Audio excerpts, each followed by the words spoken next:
Hi, everyone, and welcome to Café IBTTA. I'm Pat Jones.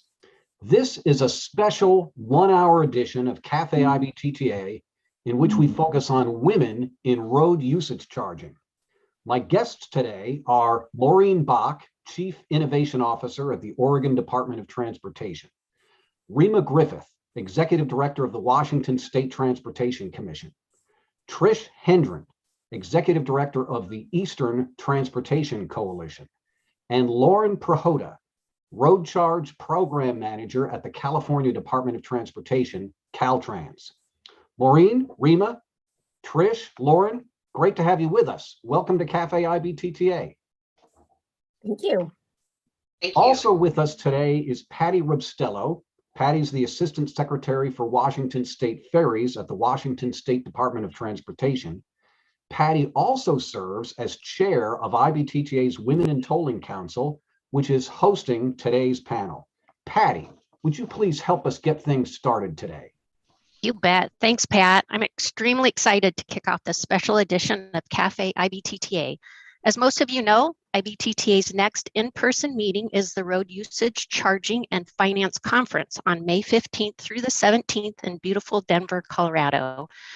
As that program was coming together, it was apparent that many of our speakers and many of the individuals leading road usage charging pilots and programs around the U.S. are women. At the Women in Tolling Council, we thought it would be interesting to explore why women have gotten involved in the road usage charging space in such a significant way, hence today's program. The mission of our council is to connect women in tolling from around the world, promoting their professional development and providing a path to greater diversity in the leadership of tolling field. Today's program gives us an opportunity to shine a light on the leadership of women in this exciting facet of our industry. If you're interested in learning more about the Women in Tolling Council, please connect with us on LinkedIn. We will also be holding in-person council meeting at the IBTTA annual meeting in Austin this September, and all are welcome to attend. We will be presenting 2 awards at the annual meeting, and nominations are open right now, so check out IBTTA's website for more details on that. We are also planning a virtual social event later this year, so keep an eye out for more information about that great event. And I want to emphasize that men are always welcome to join any of our events, our committee meetings, and even be on the council. So come be a part of the fun. And with that, Pat, back to you. Patty, thank you so much. Thank you for your leadership of the Women in Tolling, and to all the members of the WIT Council for suggesting today's topic. Well, this is Café IBTTA, where we drink coffee and talk about things that are interesting, relevant, uplifting, and fun. And as Patty mentioned, today's program is something of a preview for our next in-person meeting, the Road Usage Charging and Finance Conference, May 15 through 17 in Denver. It's a fabulous program. We have a lot of attendees and great speakers, experts in road usage charging and tolling finance. You don't want to miss it. There's still time to get there and register. Please go to IBTTA's website and register for that conference today. Well, we are taking your questions and comments, and we want to get started right away. We have with us today 4 accomplished women in the field of transportation and road usage charging. In the chat, please type a word or phrase that expresses what you would most like to hear during today's discussion. For example, thinking about President Diane Gutierrez-Gachetti's theme, which is resilience, leadership, and opportunity. Is there something along those lines that you'd like to hear these women talk about? Maybe it's something else. Whatever it is, type it in the chat. A word or phrase, tell us on your mind, what would you like to hear from these women today? All right, they're starting to come in. Change and transformation, future forward, public acceptance. All right, now they're really rolling in. Innovation, actionable ways to incorporate DE&I into our industry. Quality, what's ahead? Integrated teams. All right, this is excellent. These are all excellent topics, and just keep them rolling in there, all right? I will be scanning the chat throughout the program, and if you have a specific question for any member of the panel or all of them, please feel free to write it in the chat, at any time. Well, let's get started by having you tell us a little bit about yourselves. In 3 to 5 minutes, I'd like you to give us your origin story. How did you get where you are today? Reema, let's start with you. Okay, well, thanks, Pat. 3 to 5 minutes is going to be tough. I'm kidding. Well, my career started well before I got an actual paycheck. Right out of college, I had the opportunity to become a domestic CEO, where I spent nearly a decade creating and managing 3 little humans that happened to all be male. And they still require some level of management 30 years later. So perhaps I wasn't the greatest manager, but it was during that time that I developed so many skill sets that have been so useful through my career, regardless of the kind of job I've held. Skills like sharing and honesty, compassion, forgiveness, and of course, teamwork are all very important. The job as a domestic CEO was without question the hardest job I've ever had, and one that formed who I am today. And as a minority woman, managing those 3 strong-willed little boys way back when was the best preparation I could have ever had for entering a career where there were very few women and even fewer who look like me. But here I am today. So I look back at that as my starting point. Reema, thanks so much. Maureen, let's move on to you. Give us a little origin story. So I'm going to be super conclusory, as I always am. Probably my defining career or job, if you will, was as the dog catcher for the city of Pullman, Washington. I've done a number of things before that, including working as a vet tech for a veterinarian in my hometown. But dog catching was my first public sector job, and it really taught me the importance of educating the public about why you do what you do in the public sector, because that drives acceptance and it makes politicians a lot harder to disabuse. Well, it changes politicians' minds if the public accepts something. So I did a lot of public education when I was a dog catcher, and that was super important. And that continues to be one of the things I'm passionate about. Thanks, Maureen. You heard it here first. If you want to get involved in road usage charging, you can start out as a dog catcher. All right. Thank you, Maureen. Trish, let's move on to you. What's your origin story? I appreciate the question, Pat. It's always so interesting to hear the different paths of people's journey to get to where they are today. So I'm going to share how I got into transportation. So we'll be brief, but I'm going to start in college, which was a bit a while ago. And at that time, I was determined to save the planet. And I was convinced I could do this by reducing energy consumption. So I worked for Public Interest Research Group, Energy Star programs, weatherization for low-income households. But where I really wanted to work was Kenetech. And Kenetech was this wind energy company in the Bay Area where I was living. So I applied, and I was firmly rejected because I didn't see how somebody with an English degree would be of any use to them. So I was like, okay, well, I'll go get a degree. So I applied to what I thought was the best program in the country at UC Berkeley, the Energy Resource Group, and I didn't get in. And I had been fortunate in my life. I've gotten into a lot of the academic programs I applied to, so I was devastated. So I took my bike and I biked up to Coit Tower in San Francisco. For folks who've been there, it's way high above the city. And I was just sitting there crying and just like, my life is over, my dreams are over. And I started looking at all these cars. And I was like, there are a lot of cars there. And I started thinking, well, cars use a lot of energy. So I thought about Dan Sperling, who I'd recently met at an energy conference, and he was a professor at UC Davis. And next thing I know, I'm in the provost office of the UC system, who oversees all the campuses. And I'm sitting there with Dan Sperling and David Friedman. And we were there to convince the provost to approve a new transportation program that would take English majors like me, engineers like David, and come up with multidisciplinary solutions to transportation. So that's how I got into it. And that I was their first PhD graduate of that new program that got approved.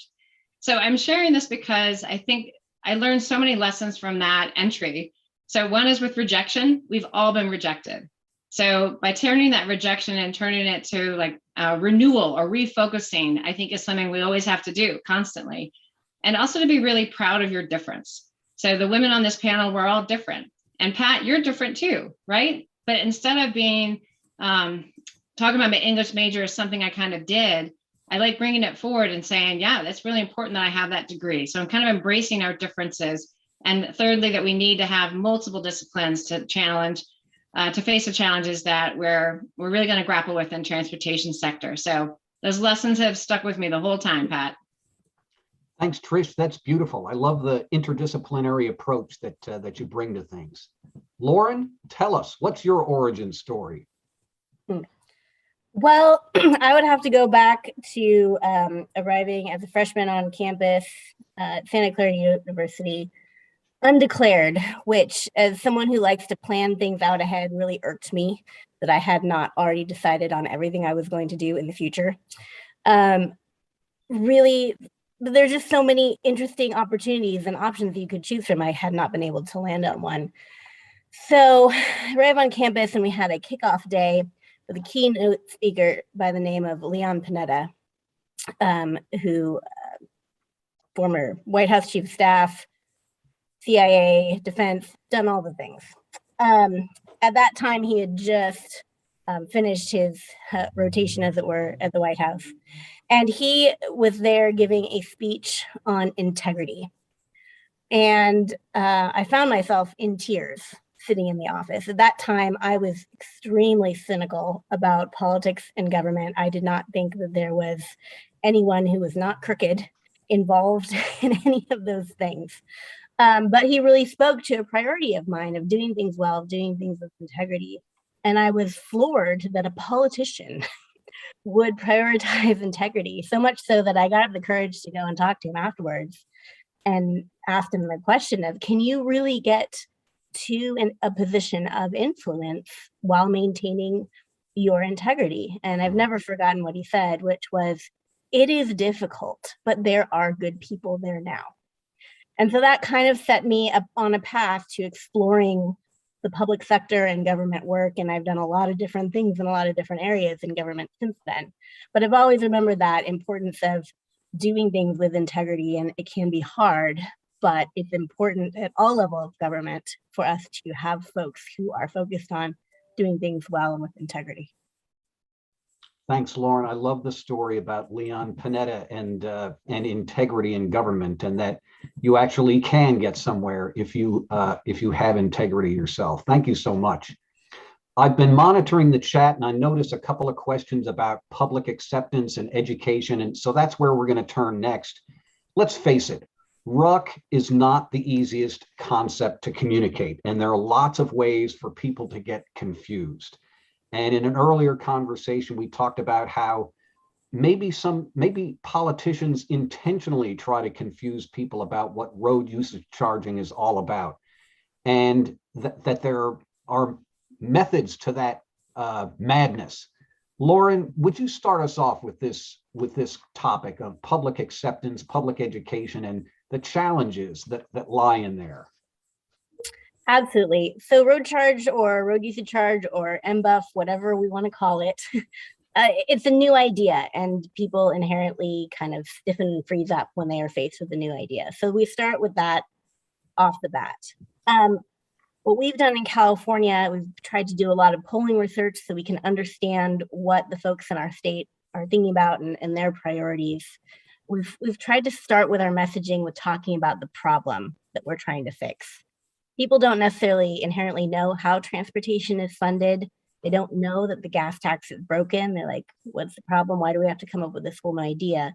So starting with the problem, we found is really important to kind of set the stage. Once we explain that, hey, we're going to be switching to electric vehicles. And if that happens, no one's buying gas and paying the gas tax. How do we pay for our roads? It gets them to a place of, oh, you're right. That's the problem. We've got to do something about that. And then they're open to a conversation about what that next step is and what the solution is. And that's where we start to introduce road charge. That's just the first step. I'm sure many others on this panel will weigh in about other ways that they've approached it. But one of the things that I've really emphasized in many conversations nationally is that the communications effort is different in each state. Each state has a different culture And so it's really important to respect the nuances of communicating road charge in each state because it can play out differently.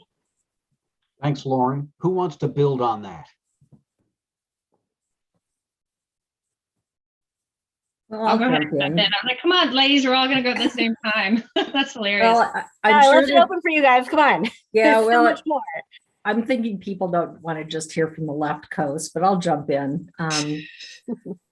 When we started in 2014, we were doing a listening tour around the state of Oregon, and I went on a couple of those, and it was fascinating how easily people accepted the premise once, as Lauren said, they understood the problem. And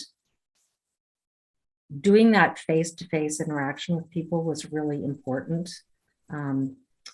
In Portland, the reaction was very different. They were very accepting. They got the whole thing about more efficient vehicles and why that was impacting our funding.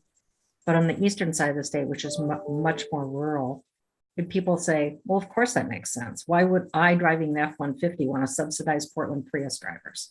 So they had different perspectives on the issue and what was needed, but they both sides really understood why we were doing what we were doing.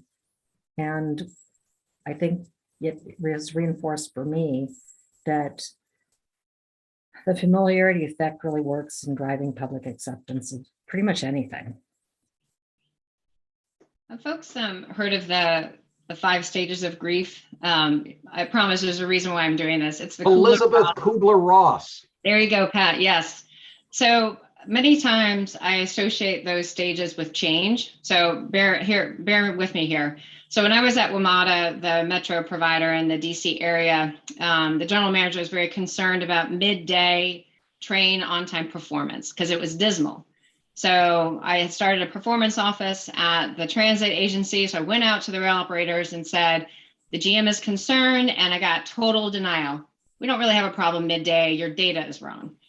So I went back and I was like, okay, let's look at the data to my team. I was like, it looks pretty bad. So we went back out and we said, no, there really is a problem. Total anger. I have a railroad to run. I have no time for this. Go away. And what the answer is, it's the money train. And I was like, okay, I'll take your anger. We're going to go back. We look at the data and we come back and we're like, it's not the money train. And they said, okay, started bargaining. Fine. Look at 1 month, just Wednesdays. So we got the bargaining stage, then we went back and we found out that it was the track walkers. We brought that information back to them and they were totally depressed because they had thought it was this thing they have to do, the money train, but it's actually part of their operations. But what we got to eventually was that acceptance stage, because by bringing data, by having a conversation, to Maureen and Lauren's point, we're able to address what the issues were and work through it together. So I'm sharing that story because I feel like with RUC, MBUF, VMT fee, whatever we're going to call this, we're going through something similar. People's initial reaction is there's no funding issue, total denial. And then we come back and say, no, there is. They're like, I'm going to get mad. I'm already, can't, was it water from a stone, blood from a stone, like go away. We're already paying a lot. So then you start bargaining, like, okay, maybe if we use it with EVs or high efficiency vehicles, then people start moving towards, okay, wow, we have a funding issue. We got to relink use and payment. And eventually I think we'll get to that acceptance place where there's that link between usage and payment. So we have to kind of go through those stages and kind of, ride them together. But I think it's change is what we're doing here. And it's hard. And it's interesting, Trish, that I know you're a data geek and you use data to sort of convince people of, what is actually happening. It's true. Reema, over to you. I know you've got a story. Well, I was going to say, and you mentioned data, it's like our mantra at the beginning of our process a decade ago, which is sad to say. So to the phases of grief, they're slow. But we started with the mantra of the data will set you free. Yes, we have to have good data and research and everyone will see the light. That wasn't true. It turned more into, it's like preaching the inconvenient truth. And the sad story is no matter how much data you have, all politics is local. And to Maureen's point, that grassroots effort is ongoing. It never ends. It literally is a grind of talking with people really one-on-one, putting a face to the issue, making sure they have someone they can reach and actually ask their questions to debunk a lot of the perceptions that are easy to make. And that helps strengthen, I think, the leadership of lawmakers who start to see that maybe their constituency isn't all afraid of this notion of a foundational change of how we're going to pay for our infrastructure. So it is a long haul, and it will continue even once you lift a program. I think Maureen well knows starting is one thing, but scaling and moving it forward is a whole other. And that continues to be a transition that we're all going through. Thanks, Reema. Part of the challenge in this public acceptance and education seems to be these myths that appear. And I want to give you the chance to talk about a couple of different myths. When we talk about road use charging, you often have to overcome myths, but there are also myths about women in transportation. What myths should we be busting about women in leadership? Women are underrepresented in the field of transportation. So talk to us about either the ruck myths or the women in transportation myths. Trish? I'll jump in first. I'm gonna take the myths in leadership because it's something I think about quite a lot. So the first one is that we have to act like a man. So I think that's a bunch of hooey. And I think in the beginning, I think that was a perception. You cannot be seen as sensitive. You can't be emotional. But that's one of our strengths. And again, I'm not saying that men don't have those traits, but Pat, I'm thinking about, it was Rosa Roundtree who got an award at your recent event, and she cried. And 10 years ago, I think there would have been people in the audience who would have been a little bit startled by that. But instead, everyone felt her compassion. And what do we want in leaders is people who bring out the best in others.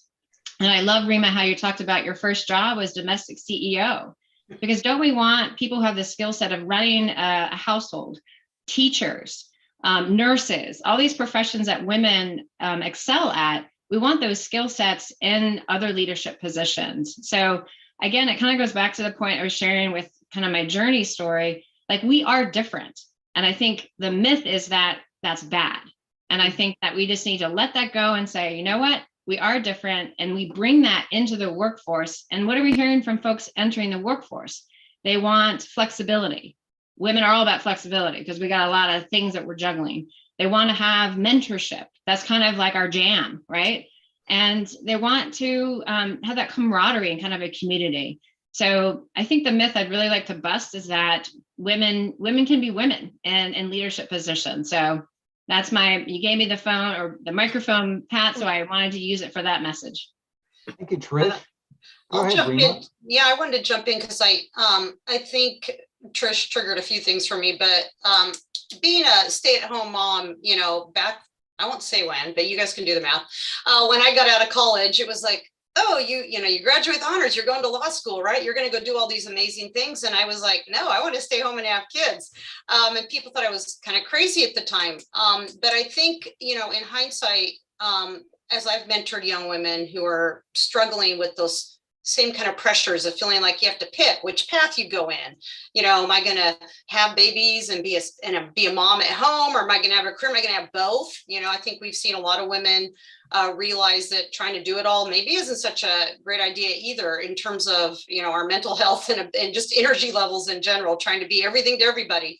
And it's okay not to be everything to everybody. And what I've mentored many young women is, you can do both in an incremental way, and it's okay if you want to do that. Your career will not be over if you don't start until your 30s. It's okay. Or it's this kind of these I think cultural expectations oftentimes pressure a lot of women into thinking they have to choose, and the truth is whatever you're up to, you can do it. There is no right path. And no matter what you do choose to do, you're going to grow from it. So those are lessons I've taken away as I've gone through my career as well. And I think that plays out for minorities and other people that it might be different in the workforce as well. Mm-hmm. It's looking for their strength and mentoring them to bring that forward. Mm-hmm. So I've been really blessed to have worked at places like the immigration court, where we were dealing with differences in how people approached authority figures and how that weighed on their findings of credibility about being a refugee or whatever else. And those are really important lessons. And I continue to remind people that our dominant culture isn't necessarily the right one, that there are other right ways to approach issues. Beautiful. I think for me, one mental hurdle that I've had to overcome in the transportation sector is the idea, well, I can't do this because I'm not an engineer. A lot of engineers at Caltrans, which is good. They serve a very important role. But I think for women especially, there's a lot of efforts out there to invest in STEM education and all those things. But women are smart. We can make our own choices about what brings us the most pleasure, what brings us the most happiness, utility in economic terms.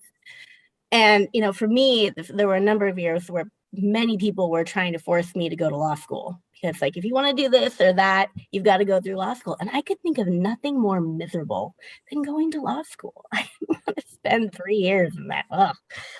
So, and I didn't go to law school, but that doesn't mean that those traditional, to Tricia's points, maybe male paths to leadership, that doesn't mean that there aren't other paths to leadership.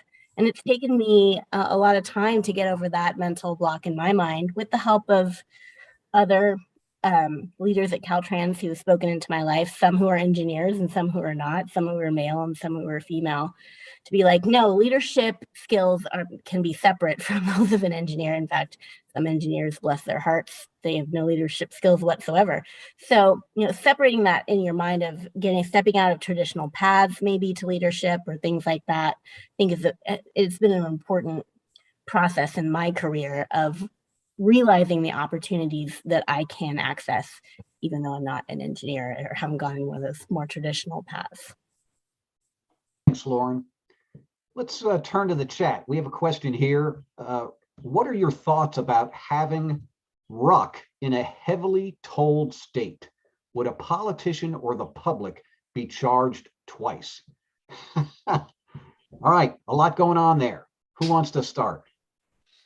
I can jump in. My organization is the State Toll Authority, so we actually handle tolling across the entire state. And that is a challenge.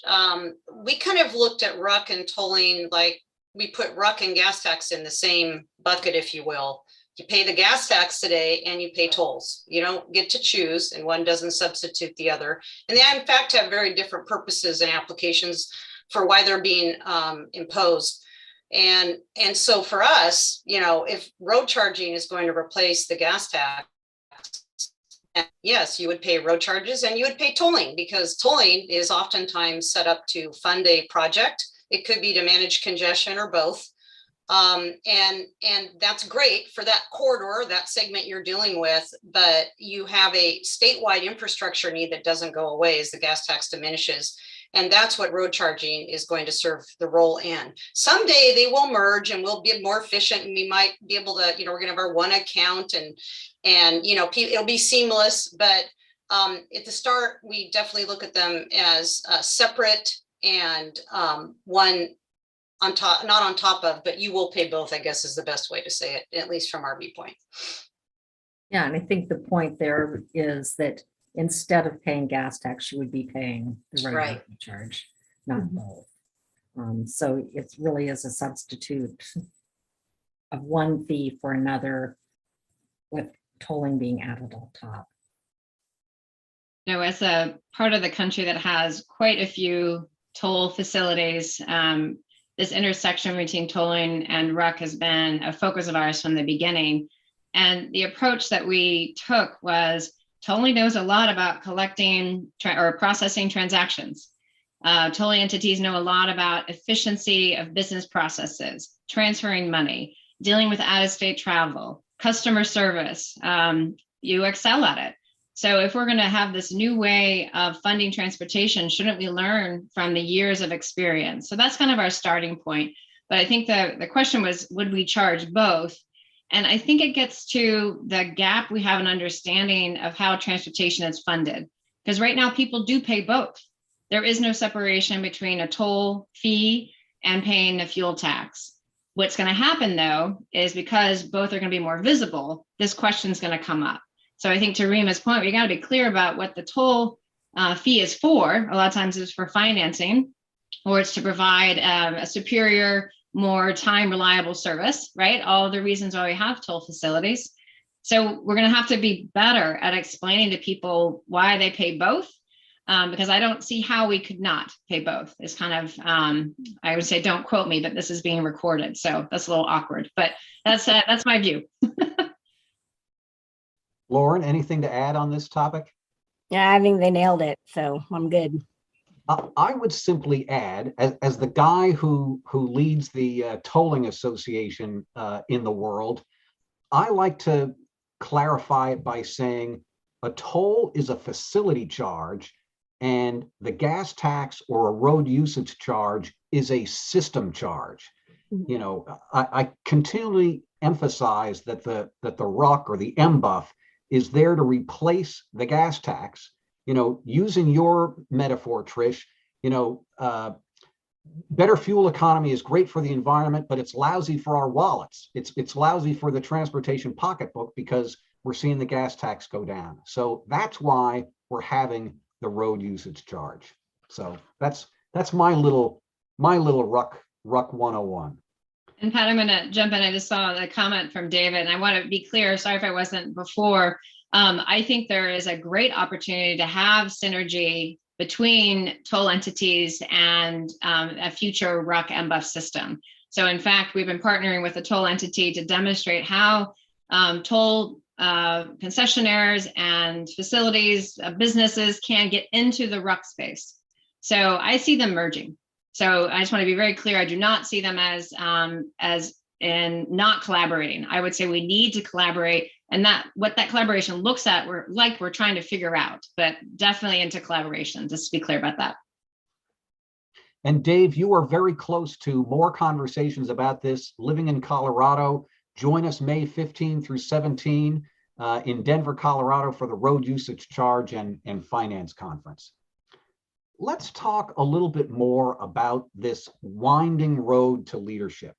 You know, most people don't start out in their career thinking tolling is it or RUC is it. I'm interested in hearing what was a turning point for you in your careers that led you into this road usage charge path. Maureen, you want to? Oh, sure. I'll jump in. I've been on this path off and on since 2006. I'd like try to gnaw my leg off to get away from it, and I keep coming back. So in 2006, Oregon was doing its first road usage charge pilot, and I was running the fuel tax program. Jim Whitty was running the pilot. I was processing refunds for people involved in the pilot in my group and telling him, this is silly that we're giving away fuel tax money, because at the time we were bringing in about $40 million a month. And had collection charges at the state level of somewhere less than 1%. And here we are with this very complicated thing, and Jim and I'd have this kind of conversation. I'm like, you know, the devil's in the details. There's going to have to be a way that we keep fuel tax in place, and on and on and on. Fast forward, I leave in 2011. I leave the Department of Transportation. I go to work for the Department of Energy in Oregon, doing transportation, tax credit programs and that kind of thing, thinking I'm never going to have to deal with road usage charging stuff again. Like, that whole nightmare is over for me. And then in 2014, I get a phone call from the DOT saying, can you come back, because we need a business implementation manager for this program. And I'm like, oh, sure, there's an unpopular thing I want to be involved in. Sure, I'll do that. So I went back in a limited duration position with the understanding that, you know, I do it temporarily to get the program up and running, and then I depart. And yes, I'm still here. And I've said that I would stay until Oregon passes a mandatory bill. I don't know if I have that many more trips around the sun, honestly, but, you know, I'm still here, and we're probably going to have another mandatory bill looking forward in 2023 session. So we'll see. Thanks, Maureen. Who else wants to comment on this winding road here to get to RUC in your career? Well, I guess I can jump in. I don't think we aimed to land here, but we kind of fell into it. And it was kind of like being led there by the data saying gas tax wasn't going to be sustainable. And one of the responsibilities we handle here in Washington State is helping the legislature look around the corner, look ahead, prepare for what's coming. Of course, on the revenue side, that's something we watch very closely. And so back in, 2009, I think it was the West Coast Commissions, Oregon, Washington, and California, who wrote a letter and sent it to our joint collective congressional delegation then saying, at the time called VMT, we want you to do a VMT on the West Coast. We'll be your pilot, and all kind of started chirping about this. And slowly the ball started rolling with our state legislature to begin an assessment that we're still doing. As to Maureen's point, it seems never ending for the thirst of understanding the what ifs and what happens and what is going to happen to every single policy we've ever established. And on it goes. But I don't think it's something you necessarily plan to enter. It has evolved. And just like getting in transportation in general, I landed my first job at the legislature on the transportation committee, and that's where I've stayed the rest of my career. And it's because transportation is such a broad topic in general. I mean, there's road charging, but there's so much to it, and it's such an integral part of our lives. It's so front facing with the public, and it's really the backbone of our economy. So there's so many different aspects of transportation that one can find interesting to make a career of. Thanks, Reema. I'm gonna jump in, and I'm gonna give Congress credit. How often do we do that these days? I think the Surface Transportation Systems Funding Alternative, hopefully I got that right, we just call it SITSFA for short. Congress starting that program, that grant program, to bring federal dollars to the table for states to explore road user charge, that was a game changer. So that's why, my organization got involved, because let's face it, this is a really tough topic. Those 5 stages of grief are for a reason. Like, no one wants to talk about how we pay for stuff, right? Ugh. So I really applaud Congress for, putting some money behind this need to figure out a sustainable funding approach. And that really brought the coalition in, because we also saw some great work being done in Oregon, Washington, and California. And we thought, love those states, but they're different. On the East Coast, we got a lot of cross-state travel, truck freight corridors, again, those toll facilities. So we want to make sure that perspective was brought into the national discussion. And I think, Pat, I would be curious what people would say why they're staying in RUC. Seems like Maureen can't escape, even though she may want to. But I think it's just, it's not just about this road user charge. To me, it really taps into the value of transportation, which I feel we just collectively need to do such a better job at. Everyone benefits from transportation, but the RUC conversation is really forcing us to talk about the importance of transportation and the need to pay for it. So that's why I'm staying in it, because I believe in transportation. And that's, I don't know, I'm going to stick with it. Well, talk to me in a couple of years and see if I change my tune, but that's what I'm singing right now. Thanks, Trish. Yeah, it's difficult to say. Some days I feel like I stumbled backwards into road charge. But I think what I would really say is relationship was key, because in my previous role at the department, I was working on a lot of legislative and regulatory issues, which really were department wide. And so I had the benefit of knowing, of working with many great people within the department. And so when the previous road charge team, they faced a bunch of retirements and just a lot of staff change, some of the folks that I'd worked with there approached me and said, hey, you should think about the road charge program. You would be really good in this, which I may not have thought about it without that relationship and pursuing that opportunity. So I think as you advance in your careers, those relationships that you build along the way and people who see your work product and your ethic can really have a hand in shaping where you go and what you think about pursuing.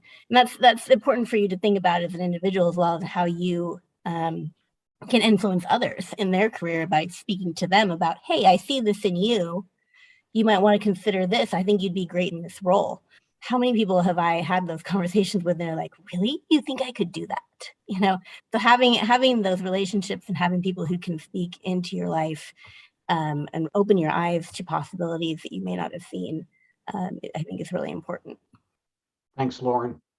We've got a really granular question here, maybe not so granular, but we've been talking about road usage charging as a cost that people have to bear, but also the cost of implementing road usage charging. Steve Bird has a question here. How is the increased cost of collecting the road usage charge, which he asserts is more expensive than collecting the fuel tax, who's going to pay for that? How are we going to overcome that potential barrier? Thoughts on that? So my key thought on that is it doesn't necessarily have to be that much more. One of the things that we've been focusing on our most recent pilot is building off of existing business models. So we were looking at ride sharing. We were looking at usage-based insurance. Those industries are already collecting mileage as part of their own business model. So that then just becomes a question of doing a basic math equation and adding it to someone's already existing bill. The admin cost for that to both the business and the state is very low. You also have potential state processes like they are looking at in Hawaii, where they already have an annual safety check where the odometer is read. It's already built in. Adding a road charge collection into that, again, it's going to be very low. Now, in other states, you're going to have things that could be more complex. If you don't have that annual safety check, then doing a manual odometer read is probably going to be more costly. So there could be a range of costs depending on methods. It's going to be different in every state, but I think there's usually this assumption that road charge is going to cost so much more to administer, partially because the gas tax, as Maureen always says, is stupid easy to collect, much more so than any other government fee. If we think about it in the context of tolling admin costs or collecting registration fees through the DMV, those administrative costs are usually much higher than the gas tax. And it's much more likely that road charge will be on par with those kind of admin costs. So I think this is one of the myths about RUC. We mentioned it earlier, and we're doing a lot of work still as states to really try and define the admin cost more, but I don't think it's going to be as bad as many people assume it will be. I think that's right, Lauren. I mean, I've dug around in some of the archives here at Oregon, and when we set up the first gas tax in 1919, we required our fuel distributors to file in triplicate using carbon paper on typewriters, their tax reports and mail us checks. And there were a lot of transactional costs associated with doing that. And then we got to the point where they could, send in a form that we created. Ooh, how very modern was that, right? And now we can let people electronically file their tax report and transfer funds electronically, all of which have driven down cost. So I don't see this as being any different in program development. Your costs are always high when you start. And as you leverage things like new technologies, existing standards, and those kinds of things, your costs will automatically go down. That is inevitable. And I think there are lots of lessons we can learn from the tolling industry. I think there are lots of emerging technologies that will drive down costs. So I like to say, we're failing early and small and learning, and all of that is good. And at scale, I think we will have something that will be foundational for maybe the next 50 years, if not the next 100 years. I would add too that I think it's all a matter of relativity when we talk about these things. And we know when we all talk about these startup programs, they're small. The fixed costs don't go away. It's just like starting a small business. You've got costs you have to pay for, and in correlation to the revenues you're going to collect from a very small portion of clients, so to speak, or taxpayers, it's not much. And so it doesn't look great on the books in the beginning, but when you scale and you look at the role of the private sector and partnerships, so that government's not trying to lift this alone, we're not trying to build new empires, there's ways to partner and bring efficiencies of scale. We know that it will still outproduce the gas tax long-term, even though it may cost a little more to collect. And nothing's going to beat the gas tax. To Lauren's point, I mean, we here looked at all of our costs to collect on all of our licensing fees, and they're in the range of 6 to 8%. They're not as visible, so it's not front and center for the public necessarily to be aware of. The truth of the matter is we think we can get RUC below that at scale, especially with those private sector partnerships and trying to find ways to make it easy for consumers to pay for their road charges that's convenient for them, but is also efficient for us in driving those costs down. Beautiful. All right, Lauren, you hinted at the notion of mentoring and mentorship when you talked about the moment when others have spoken into our lives. I like to ask, I try to ask almost all of our guests on Café IBTTA something about mentorship, the people who have mentored you and what you're doing to advance others' careers in this industry. Who wants to start off with that? I'll jump in because I didn't answer on the last question, and folks can come up with an answer. I guess I'm in a story sharing mood this morning. The way I think Maureen, or actually it was Reema, said the first time you felt you were heard. And I think I'm going to share that story. So again, I was getting my PhD, which is a ridiculous long journey. And in order to maintain sanity, I wanted to stay connected with practitioners and, kind of connect what I was doing, in school outside in the real world. At the same time, TRB had started a young membership slot on committees, which did not count against your quota, which if anyone's been a TRB committee chair, like membership quotas is a constant challenge. So you get like a free spot. So I was like, ooh, that sounds great. And at the time it was like below 25 was the age, and I fit the age. So I joined 2 committees, of course, one on transportation data and one on state multimodal planning. Quick side note is TRB was my fountain of youth for a little while, because I kept raising the limit of what a young member was. It was 25, and then it was 30, and then it was 35. So I was considered young at TRB for quite a long time. Unfortunately, I no longer qualify, but we don't have to go there. All right, to get to the point of where I got heard, I was just fascinated with these committees, with the practitioners exchanging ideas, debating things I was studying. And so there was a summer meeting, and it's when Neil Peterson, who was the chair of the statewide multimodal planning committee, he had planned our committee meeting at the top of a mountain in Vail, Colorado. So again, I'm just like so excited to be there, and I'm listening, I'm taking tons of notes. And then at the end of the meeting, Neil turns to me and he says, Trish, why don't you tell everybody about your dissertation? And I literally was just shocked. I was like, you want to hear what I have to say in this room of people who I just admired? But what that really taught me is that I had a voice and everyone listened. And I've never forget that. And he has been my mentor throughout my whole career. So I would share that story because you never know how that one comment can really impact somebody and made them feel heard. And Neil definitely did that for me. So I make sure I do that for others. Oh, that's great. Thanks, Trish. Reema, it looks like you had something that you wanted to add. Oh, well, I would just say, I was thinking about this more since we talked less about this. And, my mentors in my life, I kind of look at like a kitchen cabinet. There's all sorts of types in my kitchen cabinet that advise me to stay out of trouble. And there's some unlikely folks. So when people think, wow, you listen to him, different generation, maybe different background. I mean, could be nothing more opposite to me, and yet become great friends and guiders in helping develop me and giving me the confidence I need to advance. So I've kind of challenged myself to connect with people that are different than me because I want those different perspectives. But some of my best mentors, one was in the legislature, and she was a lot like me in that she was in this leadership role in an institution that seems like it's decades behind the rest of the world sometimes in terms of its evolution. And she had battled her way to the top as a minority and kind of took me under her wing. And, for minorities, hair is kind of a thing. And we were in a meeting one day, and that was the first time I felt that I was being seen and that my difference was being embraced and not being looked at as a negative. And we were working late at night. We used to work well into the wee hours of the morning, commonly during session. And so, the hair goes up in a ponytail, and all of a sudden it's just everywhere.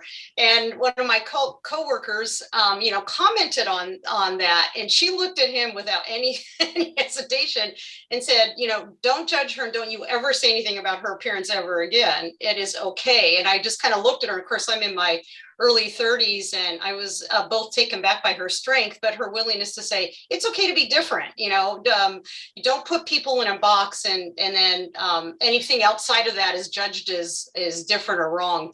And that kind of really left a mark on me. But then as I grew in my career and got to work with a lot of older statesmen, they provided a different level of being seen that really opened my eyes to understanding that sage advice of never judge a book by its cover. And they were there to always guide me. And similarly to Tricia, what do you think? You want to know what I think? These are guys that are so accomplished and you look up to on a pedestal, and all of a sudden they're coming to you for advice. So I think those occurrences are good for all of us, but we have to carry that forward and mentor others to give them and instill the same confidence and guidance that we all need. I still need. So it never ends, but I think those are important things that we can't ever underestimate. Thanks, Reema. Lauren, your thoughts? I haven't had necessarily a lifelong mentor, but just people who really take moments to say something. I remember meeting once with Caltrans chief engineer, Carla Sutliff, who was the first female chief engineer in California. She had been the first female engineer hired into Caltrans Division of Design. So she had met with some stuff over the course of her career. And she reached out to me and said she wanted to sit down with me and talk about the possibilities that I could have at the department. And she was one of the first people who, helped me get outside of that mental box of, but I'm not an engineer, right?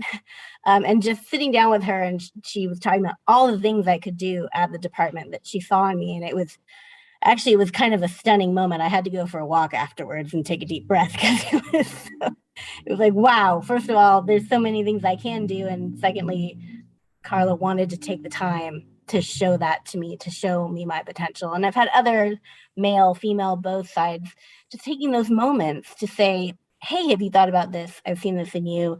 I had one division chief who I interviewed for a position with, and he came back to me and said, I don't want to hire you for this position, but I really liked the way that you interviewed, and I want to create a position for you to come on my team. And that was like, best moment of my life right there. And so I've tried to turn that around and think about, okay, how can I speak into others' lives of saying, hey, have you thought about this position is open? I see this in you. I think you should apply and think about it and turn that around. And then, of course, just most directly with my immediate staff. Those are the people who are in front of us every day that we have the opportunity to pour into every day and encourage in their growth in a more hands-on basis. But I think most of what I would say to people in terms of how can you mentor, because it's a mental block for me of like, wow, there's no way I'm wise enough to mentor someone else. What? But it doesn't have to be this ongoing hands-on thing. It's just being observant and calling things out in people that they may not see in themselves, and just have that positive affirmation about skills that you see in them. And again, it only takes a moment. You don't have to look like them. Like, as Reema pointed out, old white men, she was surprised that they would see that. Everyone around you, you can take that moment to speak into them. Beautiful, beautiful. Maureen? So, I've worked with a lot of different people in a lot of different industries. And I think the person that was probably most influential in my life is, my parents and my grandparents. So they encouraged me to be a lifelong learner. They encouraged me to focus on interests, not positions, and to be accepting. So. Maureen, the tagline of the school my sixth graders going to is lifelong learners, courageous risk takers, and peacemakers. And I'm thinking, who doesn't want to be that, Trish, I'm going to make a couple of announcements about things to come, and then I'm going to return to all of you to get your final words of wisdom. All right? Well, next week, Café IBTTA is taking a holiday. However, on May 11th, 2 weeks from today, My guest on Cafe IBTTA is Tracy Marks, president of TransCore. You don't want to miss it.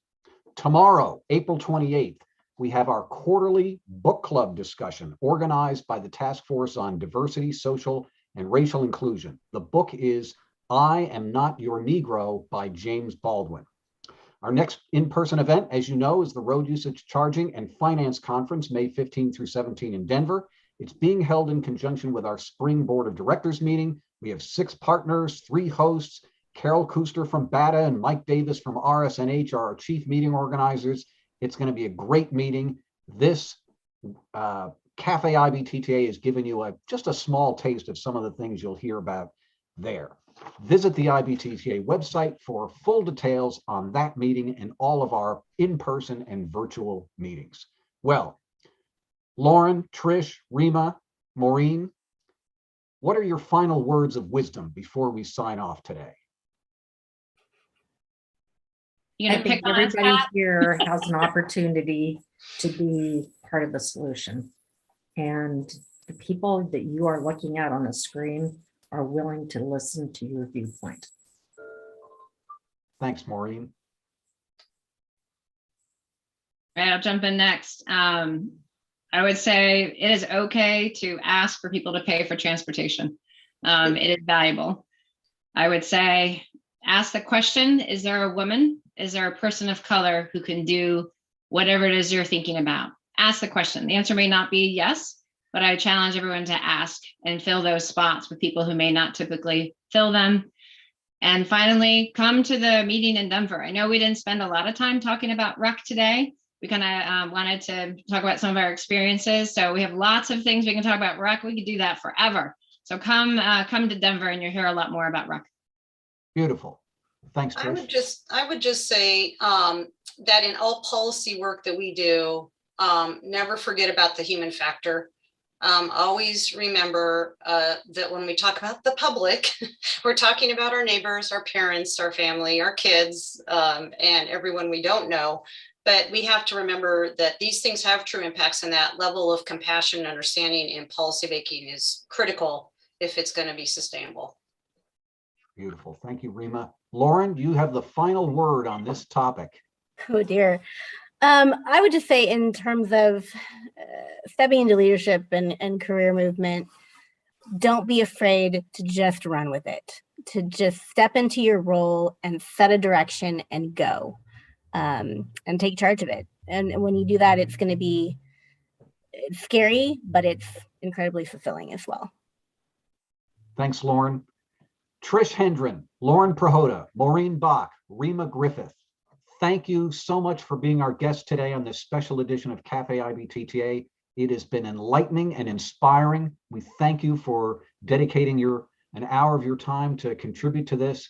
And to all the viewers from IBTTA and beyond, be safe, keep in touch, and we'll see you down the road.